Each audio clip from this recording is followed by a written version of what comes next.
नमस्कार, प्रेम जिवाळ्यामध्ये तुमचं खूप खूप मनापासून स्वागत। आज आपण बनवणार आहोत उपमा। चटपटीत बनणारा असा 10 मिनिटात बनणारा पटकन बनणारा उपमा। आपण आता 1 चम्मच तूप टाकूया याच्यामध्ये।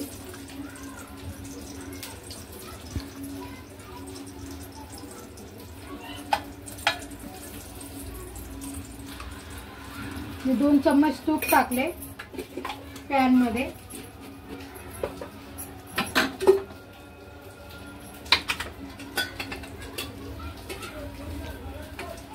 आणि 1 चम्मच तेल टाकले। 2 चम्मच तूप आणि 1 चम्मच तेल। ठीक आहे, आता तेल चांगलं तडतडलं की आपण याच्यात टाकूया। तेल चांगलं गरम झालं की आपण त्याच्यात टाकूया राई। राई आपली चांगली तडतडली आहे, आपण त्याच्यात टाकूया कढीपत्ता। नंतर टाकूया हा 1 कांदा, बारीक कांदा होता तो माझ्याकडे, तुम्ही बारीक कांदा टाकलाय। त्याच्यात टाकूया टोमॅटो, अर्धा टोमॅटो, 2 बारीक मिरच्या, अर्धा गाजर आणि थोडंसं मटर। ते चांगलं मिक्स करून घेऊया आपण।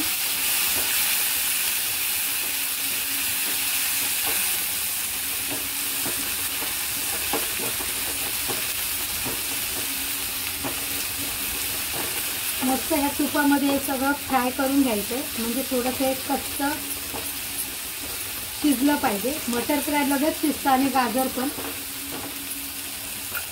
आता याच्यातच मी सुजी भाजून घेतलेली नाही, म्हणूनच तुम्हाला सांगितलं चला आपण झटपट उपमा बनवूया। सकाळच्या वेळेत खूप घाई असते, तर ही सुजी मी न भाजता याच्यात टाकलेली आहे। 1 कप मी सुजी घेतली, 2 माणसांना पुरेल एवढा हा उपमा होईल।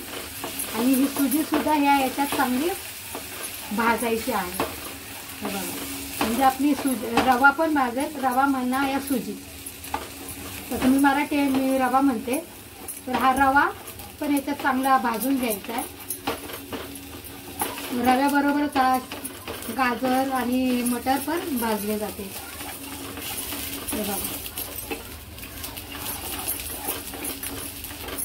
ते चांगलं असं भाजून घ्यायचंय। गॅस माझा फास्ट आहे, बघू शकता तुम्ही, आणि मी सतत असं हलवते। आता मी गॅस थोडासा स्लो करते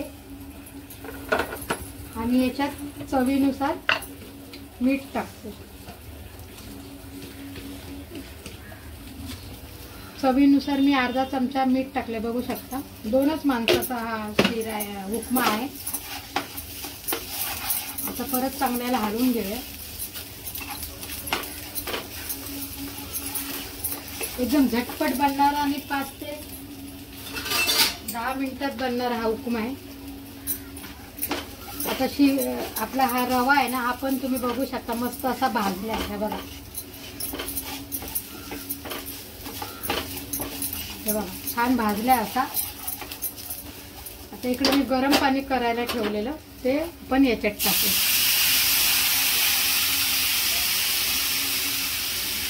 एक ग्लास मी गरम पाणी केले, ते मी याच्यामध्ये टाकले। आणि गॅस फास्टच आहे आपला।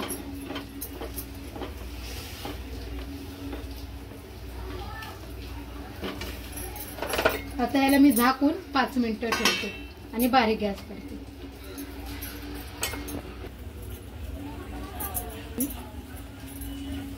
चला तर बघूया आपला उपमा।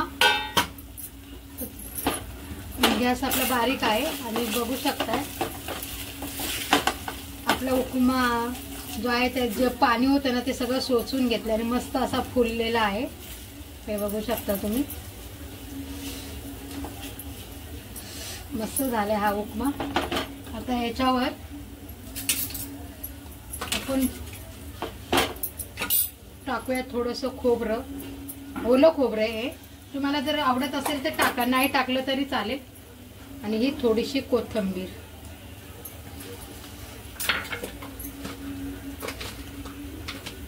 आणि 1-2 काजू, जर तुमच्याकडे असतील तर टाका, नसतील तर काही हरकत नाही। आता हा आपला उपमा खाण्यासाठी रेडी झालेला आहे। कशी वाटली तुम्हाला माझी रेसिपी? जर माझी रेसिपी जर तुम्हाला आवडली असेल उपम्याची तर व्हिडिओला लाईक करा आणि चॅनलला सबस्क्राईब करा. Tata bye bye.